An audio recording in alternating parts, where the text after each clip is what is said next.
As you would have noticed, the 40 hasn't made an appearance for a while. That's just because I've been doing bits and pieces here and there when I could, and nothing major, but we've finally got it to the point where it's on the road and can take it for a drive. So I'll give you the run through of what's happening.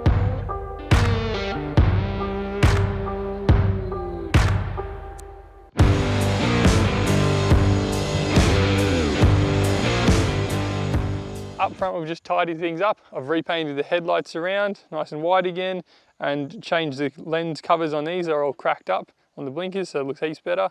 And obviously repainted the chassis, as you would have seen, just nice and black all the way underneath again. And put the bull bar back on, just to re-shined up the aluminium bull bar, and it looks all right, I reckon. So obviously, because it's been sitting around for so long, I had to do a lot of mechanical stuff, like the wheel bearings and the swivel hubs were all stuff, so I've replaced all them. Also the tie rod ends, so the steering is all nice and tight again. I've got new shackle rubbers and shackles, so the greasable shackles, nice and shiny looking again.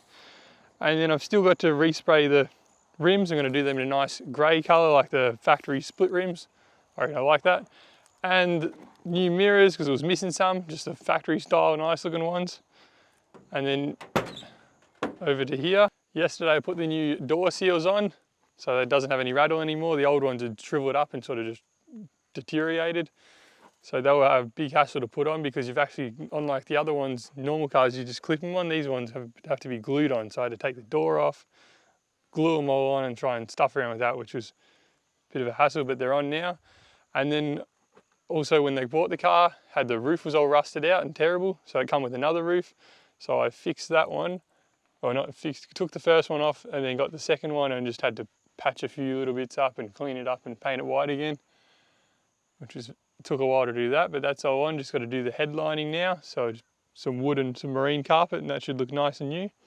And then down in the floor pans, that was all sort of rust patch hanging around, and then this edge was sort of just rusted on the inside, like something's been sitting in there. So I had to unpick all that and just sort of redo all the edge. So it still needs to be painted yellow as well, but it's good enough for now. Also, the back wall was rusted out, so it also come with another back wall which was yellow as well, which was good. Just had to do, there was only a couple of real small rusty bits that I had to just patch up. And then also took all the windows out, put new weather strips in there, or seals, so it's all nice and sealed and cleaned up. And didn't have to do anything else to the interior, because the seats are good underneath and the covers are good and the door cards are all nice and the floor's in pretty good condition. So I haven't had to do anything there really. And then I had to do the pull stop for the engine, because it had the EDIC motor that the 2Hs have for the oil control. It cuts it off or something like that, and then also for the shutdown. So that wasn't working, but it wasn't actually the unit on the motor. It was somewhere inside a relay or something, which I gave up on and then ended up just putting a pull stop cable on it. It was a bit lazy, but it works. So I'll go show you where that connects to and how that goes down. So the good thing about the 40 series is because the bonnet goes all the way up and touches on the roof. It rests on there, so you've got full access into everything. So what I was saying is the pull stop cable is just a cable that goes onto the pump. It's like this little lever here, which usually would come back here to this other control thing, which is not connected anymore. But it's just a 75 series bonnet puller, latch puller, and it's connected just to this rod. So what it does is just pulls when you pull inside and shuts it down. It's this little lever here, just on, off, on, off. Nice and simple, no electronics.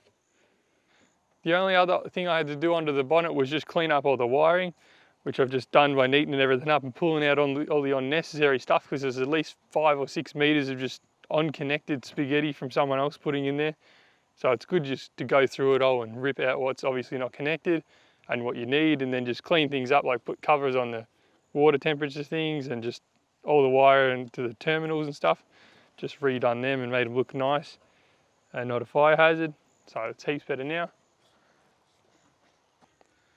Obviously the biggest difference is the tray. I got lucky and it came up on Facebook nearby. It was only $100 and it was off an old 40 series off a farm.